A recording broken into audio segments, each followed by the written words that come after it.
Hey YouTube, welcome to another episode of Ron's Rants. The topic for today is net worth. You know, if you look at the way the economy is going, the stock market's on a rise, going up to new heights all the time. The housing market's taken on. Like if you're in the market for buying a house right now, you're definitely going to pay more than you probably would have 6 months or even a year ago. So, you know, on paper, you know, the American economy, or Americans in general, are becoming more and more wealthy. So I wanted to make this video to kind of discussing various ways of calculating your net worth. So if you think about what your net worth is, right, or why you even bother calculating it in the first place, it's a way of measuring wealth, right? So the most common calculation for net worth involves taking everything that you own that you consider to be an asset and then subtracting from that your liabilities. So if you ask most people to do a calculation of net worth, they're going to say, okay, my house is worth, you know, whatever, $200,000. I have a car that's worth this much. I have this much in investments, this much in cash, this much in gold, this much in art. And they take that number, whatever that number happens to be, and then from that they subtract all their liabilities. So if you have a mortgage, if you have car payments, credit card debt, any financial obligations that you have that decrease from that asset number. So there's a couple problems with this, with using that method of calculation. Again, if we think about what net worth is, it's a measurement, or it's a tool for calculating your wealth, right? If you think about it, in case or times of economic hardship, your house, your car, your expensive watch, any of those tangible assets, while they are things that technically you could liquidate to generate money, they don't directly contribute to your wealth. In fact, they cost you money. You think about your car. Again, I've spoken about this in other videos. Cars go down in value, and even if you've paid it off, throughout the time you have it, you've got to pay for maintenance, you got to pay to insure it. Same thing for homes. For most financial advisors, or for most Americans, if you ask them what their biggest asset is, they're going to say, my house. My house is my biggest asset. Like, I've got most of my money, or most of my net worth, tied up in my house, and that makes it my greatest asset. But if you really think about it, unless you're like using like something like Airbnb, or you're renting out a portion of your house where it's generating an income, your house costs you money. I mean, on paper, right, it appears to be an asset, then that it has value and you could sell it for something, but until you actually sell it, or unless, again, using the example I cited earlier, unless you're using something like Airbnb, or you have someone that's living with you that you're renting a portion of your house to, it's not generating you any money. So if you think about it, things like your house, your car, jewelry, gold coins, while they can have value, you never really know what those things are worth until you go to sell them.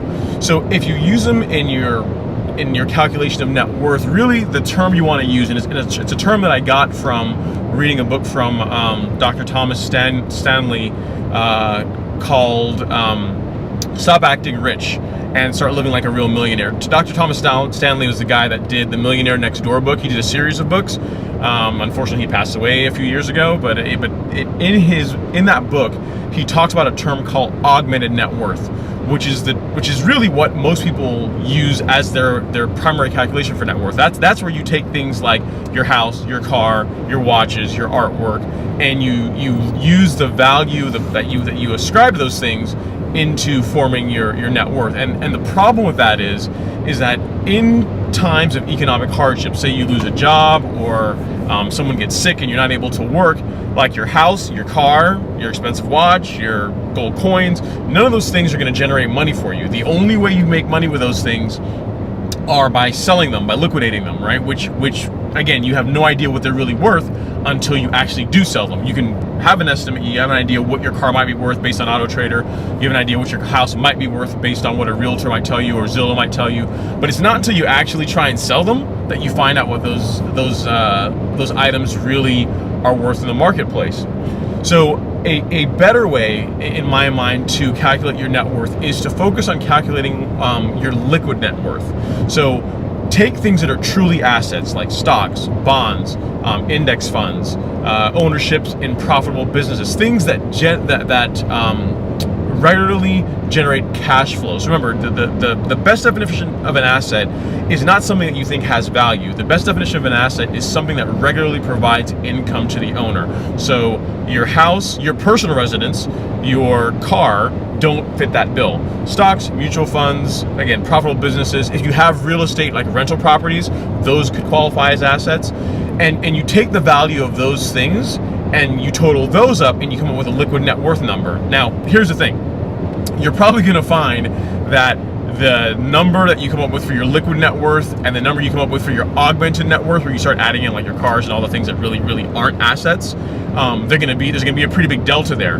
But that liquid net worth number is the number you really should care about, because that's the number that represent things in your life that are going to feed you if you're unable to work for a period of time, again, due to illness or job loss or something else. So that's the number you need to really focus on growing.